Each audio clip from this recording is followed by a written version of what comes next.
살펴봐야겠다라는 마음을 얻었기 때문입니다. 말씀을 같이 보실까요? 사랑을 추구하며 신령한 것들을 사모하되 특별히 예언을 하려고 하라.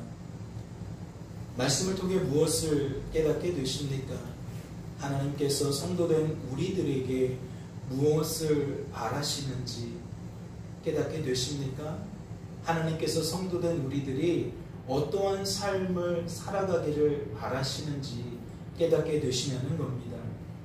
하나님께서는 성도된 우리들이 주어진 삶 속에서 사랑을 추구하며 살아가길 바라십니다.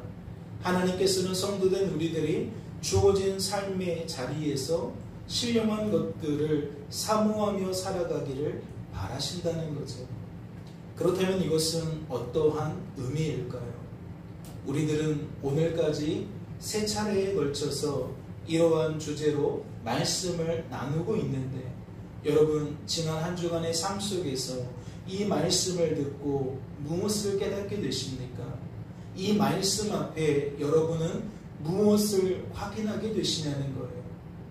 저는 이 말씀의 의미가 성도된 우리들로 하여금 날마다 하나님만 바라보고 하나님만 의지하고 하나님만 자랑하며 살아가라는 의미로 여겨졌습니다. 왜 그렇죠? 제가 그렇게 여기는 이유가 무엇일까요? 지난 한 주간의 삶을 돌아보니까 제가 제 힘으로는 사랑을 추구하며 살지 못하더라는 겁니다. 제가 제 힘으로는 신령한 것들을 사모하며 살 수가 없더라는 거죠. 그렇다면 저는 어떠한 삶을 살아갔겠습니까? 사랑을 추구하며 살아가는 반대편의 삶을 살아갔습니다. 신령한 것들을 사모하는 반대편에서 주어진 시간과 물질과 건강을 사용했다는 것이지요. 무엇 때문일까요? 성도된 우리들은 구원받았지만 여전히 죄가 가득한 이 땅에서 죄된 육신을 입고 살아가는 상태이기 때문입니다. 다시 말해 구원은 받았지만 본질적으로 우리들은 죄라는 것으로부터 떼어낼 수 없는 불가불의 상태에서 살아가고 있다는 거죠. 우리들의 힘과 애씀으로는, 우리들의 애씀과 노력으로는 우리가 하나님의 말씀대로 살아가는 것이 불가하다는 이야기입니다. 우리들은 여전히 악하고 약하고 무능한 존재라서 우리가 스스로의 마음가짐으로는, 스스로는 삶의 태도를 가지고는 이러한 부합된 삶을 살 수가 없더라는 거죠. 그러니 이 말씀의 의미는 그러한 우리들에게 어떻게 여겨질 수밖에 없는 겁니까? 사랑을 추구하라고 하는 말씀 앞에 사랑을 추구하지 않는 우리들의 민낯을 계속해서 드러내니 결국 이 말씀은 어떠한 의미가 되냐는 거예요. 신령한 것들을 사모하기를 바라시는데 우리들의 관심이 늘 이 땅에 신령하지 않은 것들에만 관심을 두고 있으니 이 말씀은 어떠한 의미로 여겨지겠냐는 겁니다. 결국 사랑을 추구하라는 말씀은 포기하라는 말씀으로, 신령한 것들을 사모하라는 말씀은 포기하라는 말씀으로 여겨지거나 그 반대로 오히려 더욱 하나님께 매달리는 결과로 이어질 겁니다. 즉 나는 그리할 수 없으니 애당초 손을 놔버리거나 나로 하여금 그러한 삶을 살게 만드시는 분은 오직 하나님이신 것을 인정하며 더욱 무엇하게 된다? 하나님을 붙들게 된다. 말씀을 볼까요? 형제들아 신령한 것에 대하여 나는 너희가 알지 못하기를 원하지 않는다. 말씀은 무엇을 드러내고 있습니까? 하나님께서 성도된 우리들이 신령한 것에 대해서 반드시 알기를 바라신다는 것을 드러내고 있습니다. 그렇다면 묻지 않을 수 없어요. 하나님께서 성도된 우리들이 반드시 알기를 바라시는 것은 무엇일까요? 다시 말해 신령한 것이란 무엇을 의미하겠냐는 겁니다. 이어지는 말씀을 보세요. 말씀은 신령한 것을 어떻게 소개하고 있습니까? 성도된 우리들에게 신령한 것을 어떻게 알려주고 있냐는 거예요. 말씀은 성도된 우리들이 성도가 되기 전에 우상 숭배자의 삶을 살았다고 소개하고 있습니다. 말씀은 그러한 우리들의 모습을 어떻게 표현합니까? 말 못하는 우상에게로 끄는 그대로 끌려갔다라고 소개합니다. 표현합니다. 그렇다면 이것은 어떠한 의미를 담고 있는 걸까요? 이 세상은 사랑을 추구하라는 말씀과 반대의 결을 나타내요. 사랑을 추구하지 못하도록 만든다는 겁니다. 사랑이신 하나님을, 그분의 뜻을, 그분의 일하심을 관심 두지 못하게 만든다는 거예요. 신령한 것들을 사모하지 못하도록 만든다는 거예요. 잠시 있다 사라져버릴 것들에 우리의 온 관심을 기울이도록 만든다는 거지요. 그런데 우리는 어떠한 상태라는 겁니까? 이 세상이 우리를 끌고 가는 대로 끌려다닐 수밖에 없는 존재라는 겁니다. 그러니까 우리들은 성도다운 삶을 살아갈 수 없는 존재라는 거죠. 우상 숭배자의 삶을 살아갈 수밖에 없는 악하고 약하고 무능한 존재라는 겁니다. 다시 말해 시간이 주어지면 주어질수록, 물질이 주어지면 주어질수록, 건강이 주어지면 주어질수록 우리는 말씀에 부합되는 삶을 살아가는 것이 아니라 말씀과 무관한, 말씀과 대척점에 이르는 그 삶을 더 살아갈 뿐이라는 거지.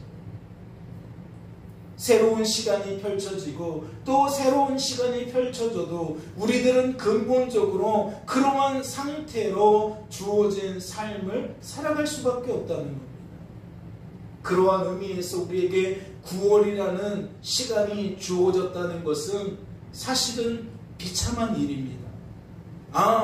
9월 달에는 우리가 더욱 하나님을 사랑하며 살지 않겠구나, 신령한 것들을 사모하며 살지 않겠구나 라는 의미일 수 있기 때문에 사실은 비참하다는 거죠. 이어지는 말씀을 보세요. 말씀은 무엇을 소개하고 있습니까? 말씀은 성도된 우리들에게 무엇을 알려주고 있냐는 거예요. 조금 전에 살펴보았던 2절 말씀처럼 우상 숭배자의 삶을 살아갈 수밖에 없는 우리들의 민낯을 반복적으로 소개하고 있습니다. 다시 말해 하나님이신 예수님을, 메시아이신 예수님을 우리들은 나의 주 나의 하나님으로 영접할 수 없는 우리들의 한계를 드러내고 있다는 거죠. 어떤 의미입니까? 학교에서 공부할 때에 나로 하여금 공부하게 만드시는 하나님이 부정된다는 거예요. 나에게 지혜를 주시고 지식을 주셔서 무언가를 배우게 하시고 익히게 하시는 하나님을 부정한다는 거예요. 나로 하여금 학업에 노력하고 애쓰게 만드는 하나님을 부정하게 만든다는 거죠. 즉 학교에서 일어나는 일들 속에 하나님이 하시는 일들이 우리들의 삶 속에서는 부정된다는 거예요. 깨닫지도 못하고 인정하지도 못하고, 그러니까 말을 어떻게 해요? 하나님을 쏙 빼놓고 하는 거예요. 학교 가서 하나님 말할 게 없는 거죠. 학교 생활만 그럴까요? 직장 생활도 마찬가지 아닙니까? 상업하는 그 사업장에서도 마찬가지 아니에요? 병원에서도 마찬가지 아닙니까? 즉 우리는 우리의 본성대로 어떠한 삶을 살아가느냐, 주어진 삶 속에서 하나님을 지우며 살아간다는 거예요. 그런데 3절 말씀은 2절 말씀과 차이가 있어요. 어떠한 차이가 있죠? 그 이상의 또 다른 무언가를 함께 소개한다는 겁니다. 말씀은 어떻게 설명하죠? 하나님의 영으로 말하면, 성령으로 말하면 누구든지, 즉 인정할 수 없는 우리들 가운데 누구든지 어떠한 결과로 이어진다? 예수를 저주할 자라 하지 않는다. 무슨 뜻이에요? 하나님을 인정하게 된다는 거예요. 우리들 중에 누구라도 하나님이 영으로 말하게 만드시면 우리는 뭐하게 된다? 하나님을 고백하게 된다. 하나님이 건강 주셔서 학교 생활하게 됩니다. 하나님이 은혜 주셔서 오늘 배운 수학이, 오늘 배운 영어가 저에게 잘 이해가 되어졌습니다. 악하고 약하고 무능한 우리들이 학교 생활을 통해 그러한 내 모습을 깨닫고 그러한 나를 건져주시는 하나님의 모습도 함께 깨닫게 된다는 것을 오늘 말씀이 드러내고 있는 거예요. 그런데 그 방식을 보니까 어떠하다? 우리가 스스로는 결코 할 수 없지만 하나님이면 할 수 있다는 방식으로 소개하고 있다는 거예요. 하나님이 도와주시면 할 수 있고 하나님이 도와주지 않으시면 할 수 없다고 말씀은 나타내고 있다는 거죠. 그렇다면 잘 생각해 보세요. 지금 1절, 2절, 3절에서 소개하고 있는 신령한 것이란 어떠한 내용을 담고 있는 겁니까? 신령한 것은 무엇이냐고요? 스스로 사랑을 추구할 수 없는, 스스로 신령한 것들을 사모할 수 없는 악하고 약하고 무능한 우리들의 모습과 그러한 우리들을 친히 구원하시고 회복시키셔서 성도로 세워주시고 성도다운 삶을 살게 만드시는 하나님의 모습을 담고 있는 겁니다. 쉽게 말하면 신령한 것이란 사랑할 수 없는 우리들과 사랑하게 만드시는 하나님을 담고 있다는 거죠. 신령한 것들을 사모할 수 없는 우리들과 신령한 것들을 사모하게 만드시는 하나님을 담고 있다는 겁니다. 말씀을 다시 보세요.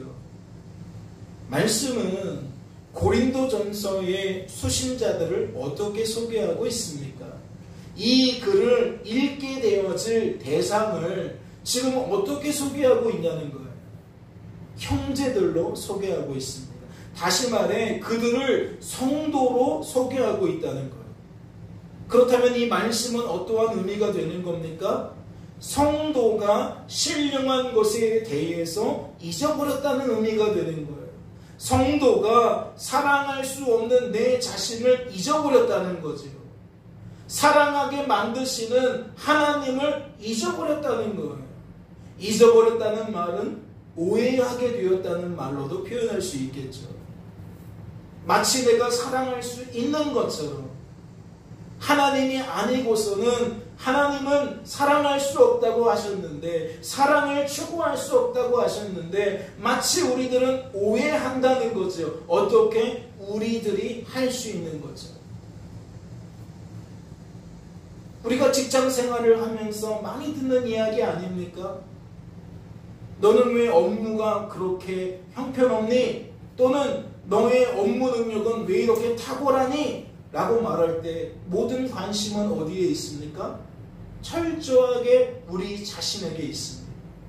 직장 생활은 사람과 사람이 부딪히면서 일하는 장소이기 때문에 그 속에 무엇이 없어요? 하나님이 없어요. 하나님을 말할 기회도 없고 하나님을 말하는 사람도 없어요. 그러니까 직장 생활하면서 하나님 말하면 튀는 사람이고 이상한 사람이고 비상식적인 사람이 되는 거예요.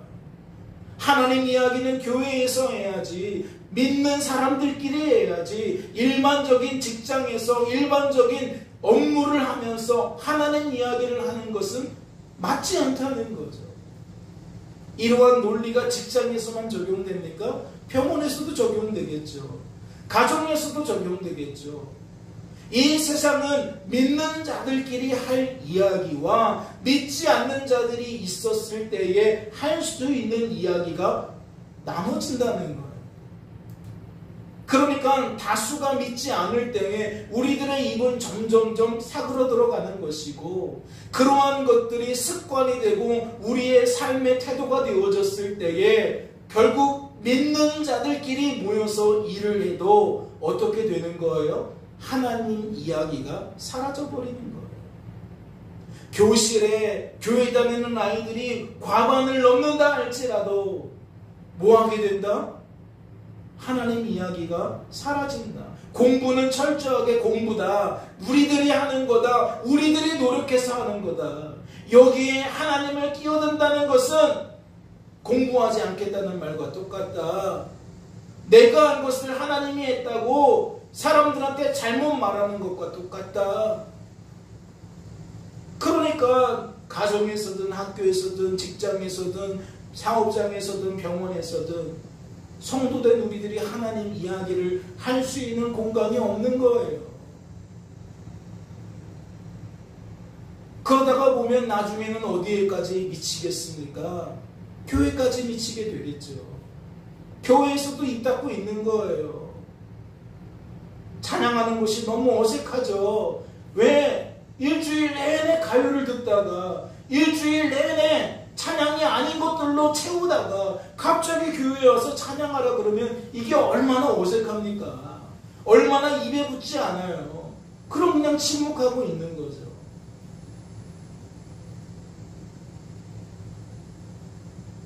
오해하게 되었다는 것은 또한 착각하게 되었다는 것으로도 여길 수 있습니다. 착각이라는 것은 오해보다 더 강한 표현이죠. 진실을 거짓으로 대체해버리는 능력입니다. 학교 생활에서는 마치 하나님이 없는 것처럼 우리는 확신을 갖고 살아간다는 거죠. 하나님은 마치 교회에서만 존재하는 것처럼 우리들은 절대적인 확신을 가지고 살아간다는 거예요. 그러니까 하나님은 그러한 우리들이, 그러한 성도들이 반드시 무엇을 알기를 바라시는 거예요? 신령한 것이 무엇인지 제대로 알기를 바라시는 거예요.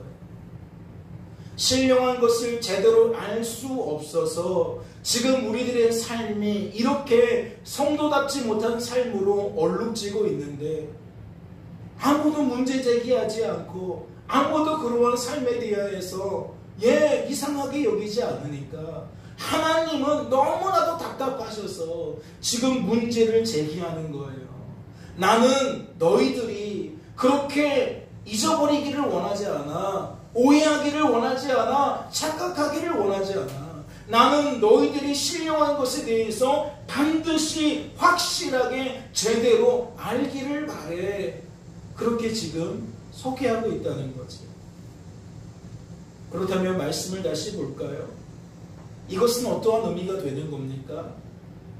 하나님께서 신령한 것이 무엇인지 잊어버린 성도에게 친히 알려주신다는 의미가 되는 겁니다.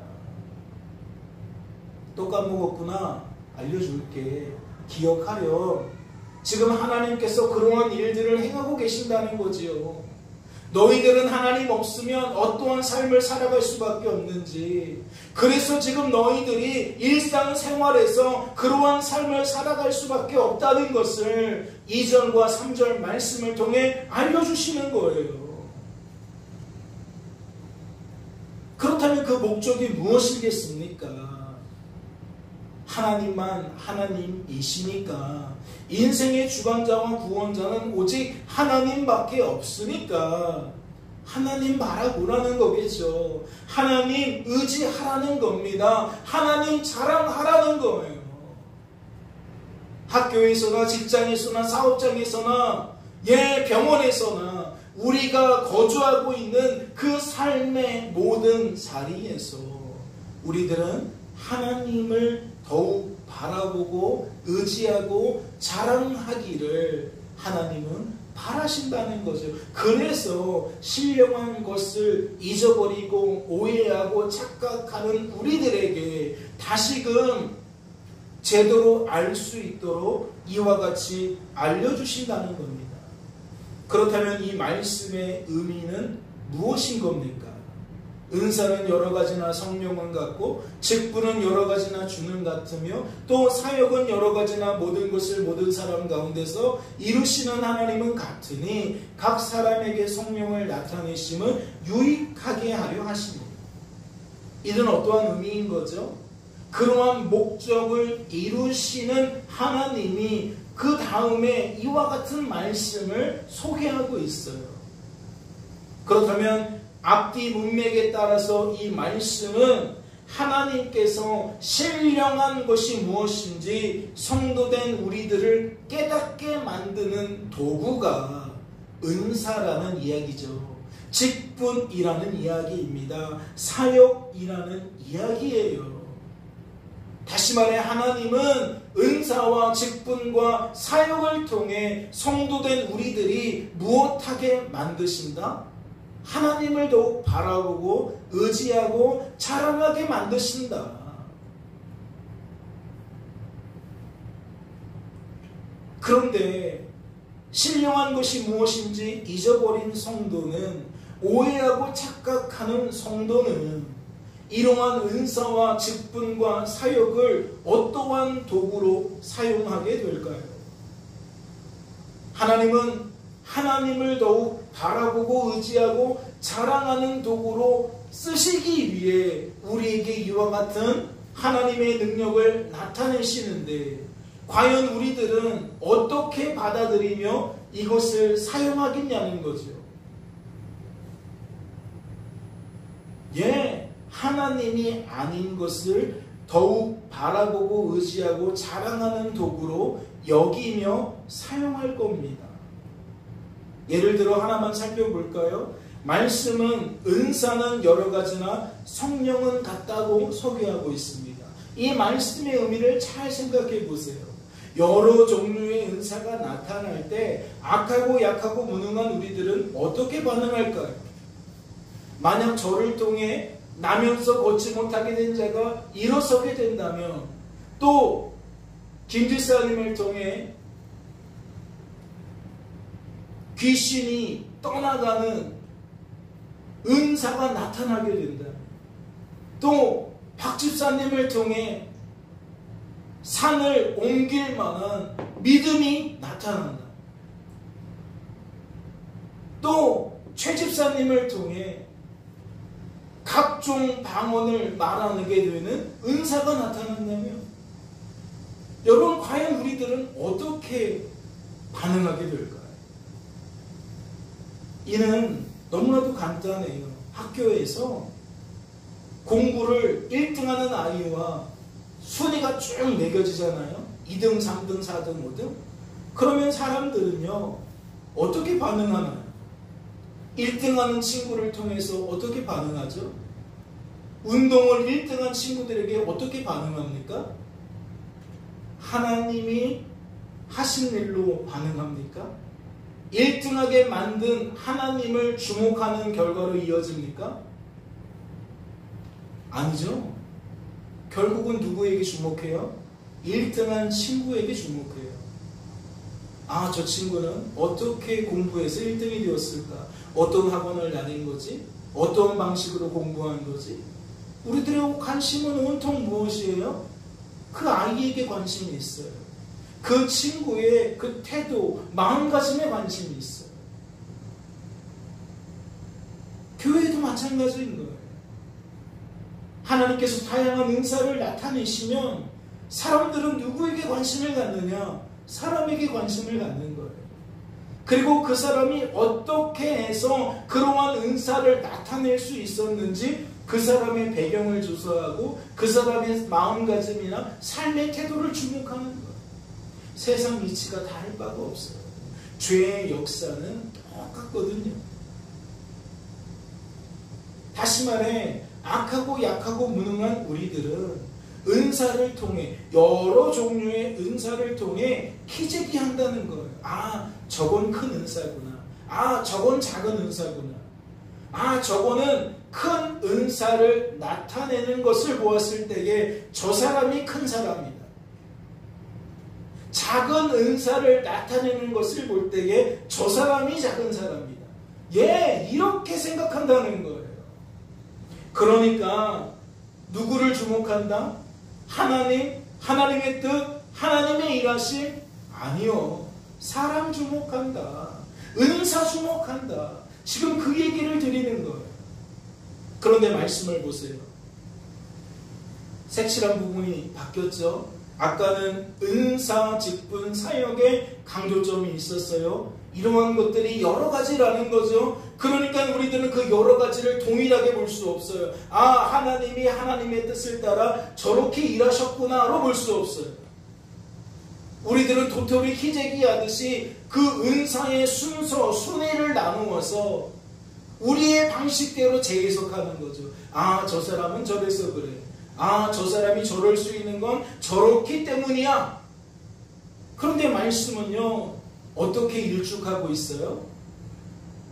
성령은 같고 주는 같고 하나님은 같다고 일축하고 있어요. 공부를 잘하는 것과 체육을 잘하는 것이 다르지 않다는 거죠. 다양한 은사가 나타날 때에 우리는 사람의 차이로 차등을 두고 그 사람에게, 환경에게 집중하지만 하나님은 무엇을 말하시느냐? 하나님에게 집중하라는 거예요.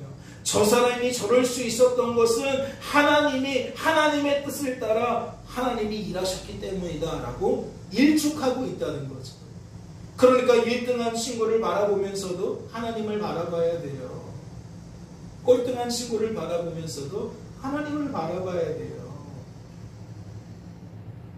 이해가 되십니까? 공부 잘하는 아이를 통해서나 운동 잘하는 아이를 통해서나 우리들은 하나님을 바라봐야 된다고요. 직장 생활에서도 마찬가지고 사업하면서도 마찬가지고 우리들은 그러한 삶을 살아가야 된다는 겁니다. 다시 말해 성도된 우리들은 항상 하나님을 주목하며 살아가야 된다는 거지요. 하지만 앞서 설명드린 것처럼 오해해버리는 사람은, 착각해버리는 사람은, 잊어버린 사람은 결코 그러한 삶을 살지 않더라는 겁니다. 말씀도 그 예를 이렇게 들고 있어요. 형제들아, 내가 신령한 자들을 대함과 같이 너희에게 말할 수 없어서 육신에 속한 자, 곧 그리스도 안에서 어린 아이들을 대함과 같이 하노라. 내가 너희를 젖으로 먹이고 밥으로 아니하였노니 이는 너희가 감당하지 못하였음이거니와 지금도 못하리라. 너희는 아직도 육신에 속한 자로다. 너희 가운데 시기와 분쟁이 있으니 어찌 육신에 속하여 사람을 따라 행함이 아니리요. 어떤 이는 말하되 나는 바울에게라 하고 다른 이는 나는 아볼로에게라 하니 너희가 육의 사람이 아니리요. 그런즉 아볼로는 무엇이며 바울은 무엇이냐? 그들은 주께서 각각 주신 대로 너희로 하여금 믿게 한 사역자들이니라. 나는 심었고 아볼로는 물을 주었으되 오직 하나님께서 자라게 하셨나니 그런즉 심는 이나 물 주는 이는 아무것도 아니로되 오직 자라게 하시는 이인 하나님뿐이니라. 말씀을 통해 무엇을 깨닫게 됐어요? 신령한 것이 무엇인지 잊어버린 성도의 반응과 알고 있는 성도의 반응이 전혀 다르다는 것을 깨닫게 됐어요. 말씀은 지금 두 부류의 사람을 소개하고 있다는 것을 깨닫게 되시냐고요. 신령한 것이 무엇인지 오해하고 착각하게 된 성도는 어떻게 반응했습니까? 은사와 직분과 사역을 통해, 즉 여러 가지 은사와 여러 가지 직분과 여러 가지 사역을 통해 사람을 주목하는 거예요. 하나님 대신 바울과 아볼로를 주목하는 거예요. 그 결과가 무엇입니까? 바울파와 아볼로파로 나뉘어져서 상대방을 뭐하게 돼요? 시기하게 되는 거예요. 아, 쟤는 맨날 잘난 쟤야. 쟤는 맨날 1등 하려고 그래. 아, 맨날 쟤는 선생님한테 저러려고 그래. 아, 사장님한테 저러려고 그래.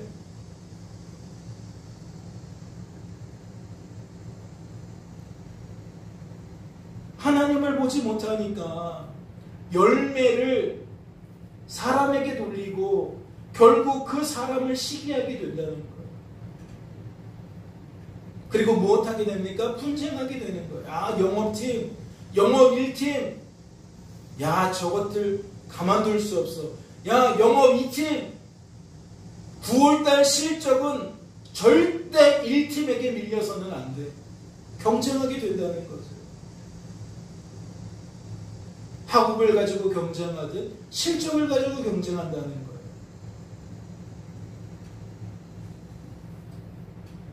그렇다면 신령한 것이 무엇인지 제대로 알고 있는 성도는 어떻게 반응할까요? 은사와 직분과 사역을 통해 하나님을 주목하는 거예요. 나는 별거 아닌 것처럼 말하고 나를 통해서 역사하신 하나님을 대단한 것처럼 말한다는 거죠. 즉 여러 가지 은사와 직분과 사역을 통해 알고 있는 성도는 하나님과 하나님의 뜻과 하나님의 일하심을 주목한다는 거예요. 영업 1팀을 시기할 것이 아니라 영업 1팀과 싸우려고 나타내는 것이 아니라 오히려 그들을 통해 역사하신 하나님을 인정하고 고백한다는 것이죠. 그리고 그 하나님이 우리를 통해서도 역사하실 것을 믿고 기대한다는 겁니다. 그러니까 범사에 하나님을 인정하고 하나님과 함께하며 하나님을 기대하는 삶을 신령한 것이 무엇인지 아는 사람들은 살게 된다는 것이죠. 나는 영어는 못하겠어요? 천만에요. 영어를 못한다면 영어를 못할 수밖에 없는 내 자신을 인정하고 영어를 할 수 있게 만드시는 하나님을 대망해야죠. 도우심을 청해야죠. 하나님을 의지해야죠. 그런데 우리들은요, 이것도 하지 않고 저것도 하지 않는다고요.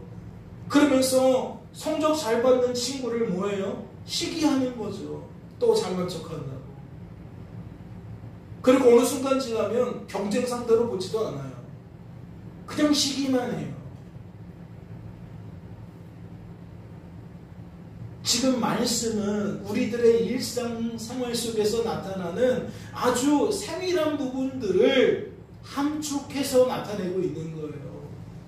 우리들은 이 말씀을 통해 그래서 내가 지금 삶의 자리에서 어떻게 생활하고 있는지를 면밀히 상고하고 또 상고해 보면서 내가 지금 신령한 것이 무엇인지 알고 있는 사람인지 모르고 있는 사람인지를 점검해야 돼요.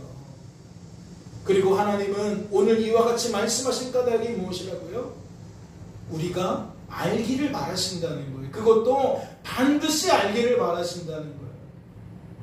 그래서 우리들이 학교에서든 직장에서든 사업장에서든 병원에서든 집에서든 뭐 하기를 바라시는 거예요? 아는 사람처럼 행동하기를 바라는 거예요. 말씀을 보세요. 말씀은 신령한 자들과 어린 아이들로 분류해서 설명하고 있어요. 즉 아는 사람과 모르는 사람을 이렇게 분류해서 소개하고 있다는 거예요. 그렇다면 이 말씀과 무엇이 짝을 이루겠습니까? 어린 아이들 하면 생각나는 말씀 없어요? 최근에 살펴본 말씀이죠. 고린도전서 13장 11절을 보세요. 무엇이 등장합니까? 지금 3장 1절에서 소개한 어린 아이들이 반복해서 소개되고 있어요. 어린아이 같고 어린아이와 같고 어린아이와 같고. 그렇다면 신령한 자들은 무엇과 짝을 이루는 거예요? 장성한 사람과 짝을 이루는 거예요. 즉 이 두 말씀을 종합해보면 어떠한 의미가 되고 있는 겁니까? 알고 있는 성도는 알고 있는 성도처럼 말하고 깨닫고 생각한다는 거예요.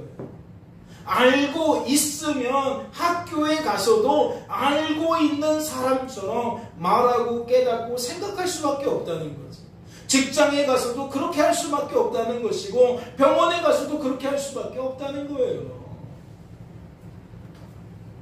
그렇다면 그 반대도 마찬가지잖아요. 모르는 성도는 신령한 것이 무엇인지 모르는 성도는 모르는 성도인 것처럼 말하고 깨닫고 생각한다는 거예요. 다시 말해 우리들이 악하고 약하고 무능한 존재라는 것을 알고 있다면 알고 있는 사람처럼 말하고 깨닫고 생각한다는 것이고, 하나님만 하나님이심을, 인생의 주관자와 구원자는 오직 하나님이심을 모르는 사람은 모르는 사람처럼 말하고 깨닫고 생각할 수밖에 없다는 거죠. 그렇다면 다시 말씀을 보세요. 이제는 또 달라졌죠. 은사와 성령의 색칠했던 부분들이 다 사라지고 무엇만 남았어요? 7절에만 색이 남아있어요. 여러분, 이는 어떠한 의미를 담고 있는 걸까요?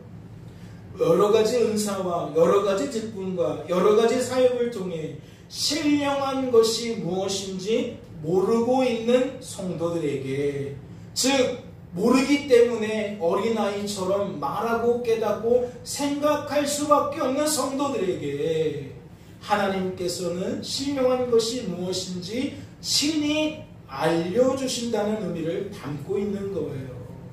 그러니까 이 말씀은 하나님은 지금 이러한 일을 하고 계십니다 라는 것을 우리들에게 소개해주고 있다는 거죠. 오늘도 예배 시간에 말씀을 통해 우리가 이러한 사실을 듣게 되는 이유가 무엇입니까? 전하게 되는 이유가 무엇입니까? 하나님이 지금 역사하고 있기 때문입니다. 즉 하나님이 지금 일하고 계시기 때문이라는 거죠. 알지 못하는 사람들에게 하나님이 지금 이 시간을 통해 알려주고 계시다는 거예요. 그렇다면 말씀에 소개된 유익은 무엇을 의미할까요? 신령한 것이 무엇인지 모르던 성도가 알게 되는 것을 의미하는 거예요. 각 사람에게 성령을 나타내심은 유익하게 하려 하심이라 라고 되어 있는데, 이 말씀에서 말하는 유익은 무엇이냐? 모르던 우리들이 알게 되는 것을 말한다는 거예요.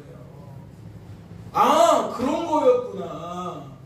내가 학교 가서 이러한 삶을 살아가야 되는 거구나.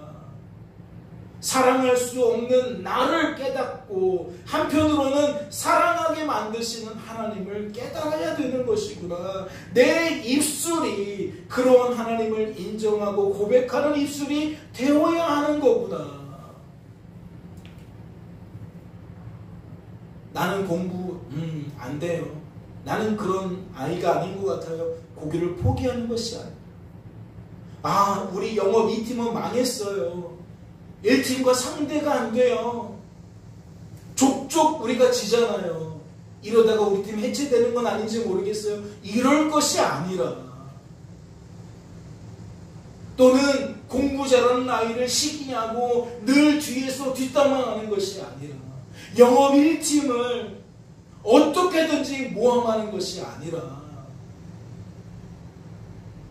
그러한 악하고 약하고 무능한 나라는 존재를 인식하고 그러한 나로 하여금 사랑을 추구하게 만드시고 신령한 것들을 사모하게 만드시는 하나님을 인정하는 거예요. 대망하는 거예요. 하나님, 저 아이도 하나님이 하신 역사죠. 하나님 때문에 저 아이가 저렇듯 공부 잘하는 거죠. 하나님 때문에 영업 1팀이 저렇게 실적이 좋은 거죠. 하나님, 우리에게도 은혜를 베풀어 주세요 라고 말하는 것이 합당하다는 것이죠. 물론 더 중요한 것은 내게 지금 주어진 것에 감사하는 게 중요하겠죠. 공부는 못해도 튼튼하잖아요. 영업 1팀만큼 실적은 좋지 않아도 그래도 우리는 우리 나름대로 하나님 안에서 기쁨을 살고 있잖아요. 평안하게 살고 있잖아요. 그러니까 지금 내게 주어진 것에 만족하는 것도 중요한 거예요. 그러면서 뭐 해야 된다고요? 만족하는 사람은 뒷담화하지 않아요. 시기하지 않아요. 분쟁하지 않아요. 만족하는 사람이기 때문에 뭐 하는 거예요? 감사하는 거예요. 기뻐하는 거예요. 꼭 잘해서 감사가 아니에요. 남들보다 좀 못해도 감사할 수 있는 거예요. 왜요? 내 삶이 내가 사는 것이 아니라 그리스도께서 사시는 삶인 것을 우리는 알고 있잖아요. 그러니 내게 주어진 삶 속에서 가장 먼저 해야 될 것은 나는 왜 이것도 못해요 저것도 못해요가 아니라 이것 하게 하시는 것에 감사합니다 라고 하나님이 주신 것에 먼저 감사하는 태도가 필요한 거예요.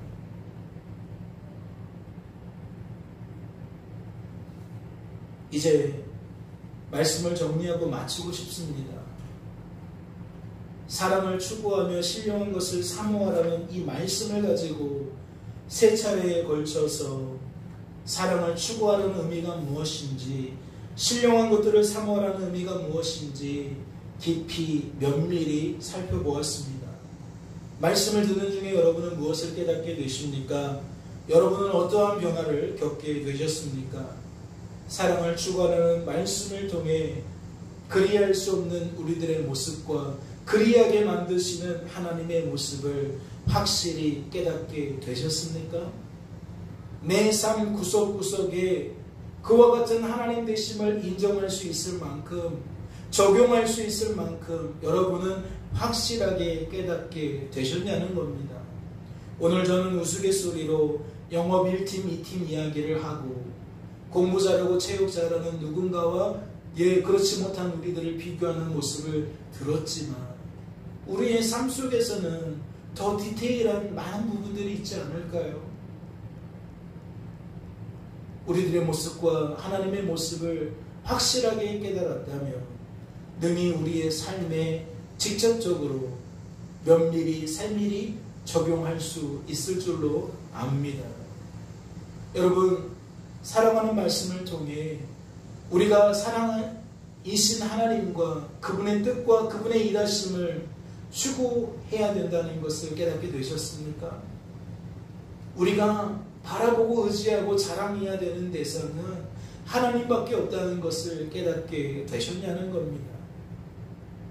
사랑 추구하라는 말씀을 통해 인생은 내가 사는 게 아니라 그리스도께서 사시는 거라는 것을 깨닫게 되셨습니까?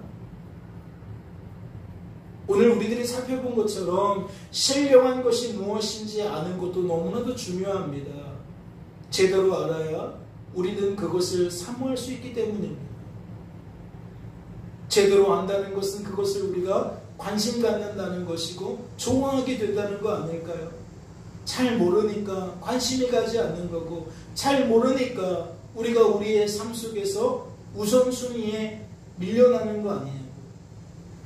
신령한 것이 무엇인지 제대로 알아야만 우리의 관심이 그것에 쏠릴 수 있습니다. 그러니 신령한 것이 무엇인지 아는 것은 너무나도 중요해요. 오늘 말씀을 통해 확인했듯이 신령한 것이 무엇인지 아는 것은 우리가 성도다운 모습으로 살아가는 일에 너무나도 중요한 역할을 감당합니다. 만약 우리가 이것을 모른다면 나는 인생을 내가 사는 것으로 여기며 살 거예요 라고 말하는 것과 다를 바 없어요. 아니, 나는 인생을 내가 사는 것으로 여기고 있어요 라고 말하는 것과 다를 바가 없어요. 이는 성도가 성도다운 삶을 포기한다는 의미와 다를 바가 없는 거죠. 성도인데 성도가 누릴 수 있는 모든 은혜와 혜택을 나는 필요치 않아요 라고 말하는 것과 다를 바 없다는 겁니다. 그렇다면 세상 아이들처럼 우리는 살아갈 수밖에 없는 거죠. 세상 사람들처럼 우리들은 주어진 삶을 바라보고 그 의미를 받아들이며 살아갈 수밖에 없다는 겁니다. 그러니 사랑을 추구하라는 말씀과 신령한 것들을 사모하라는 말씀을 통해 사랑을 추구하게 만드시는 하나님을, 신령한 것들을 사모하게 만드시는 하나님을 더욱 깊이 깨닫고 인정하고 고백하며 더욱 바라보고 의지하고 자랑하게 되는 저와 여러분 되시기를 주님의 이름으로 소망합니다. 잠시 기도합니다. 하나님 아버지 감사합니다. 오늘도 우리를 사랑하셔서 이렇듯 하나님을 예배하는 자리에 부르시고 예비된 말씀으로 우리의 귀점에 들려주시고 말씀을 들을 때에 우리의 생각과 감정과 의지를 붙드셔서 하나님의 것으로 채우시고 하나님의 것을 더욱 사모하게 하시니 감사합니다. 9월 한 달 동안 하나님이 없는 우리의 삶은 더욱 비참해질 수밖에 없습니다. 하나님을 부정하며 살아갈 수밖에 없습니다. 하나님을 지우며 살아갈 수밖에 없습니다. 주님 간절히 바라고 또 바라오니 우리가 주어진 삶의 자리에서 우리와 함께 하시는 하나님을 더욱 앙망하며 살아갈 수 있도록 도와주시옵소서. 나의 나됨과 하나님의 하나님 되심이 잊어버리거나 오해되거나 착각되어지는 것이 아니라 제대로 아는 것이 되어서 범사에 하나님을 더욱 그렇게 하나님과 함께 지낼 수 있도록 주여 축복하여 주시옵소서. 주께서 우리를 붙들어 주실 줄로 믿고 감사드리며 이 모든 말씀 우리를 죄에서 구원하신 예수님의 이름으로 기도하옵나이다. 아멘.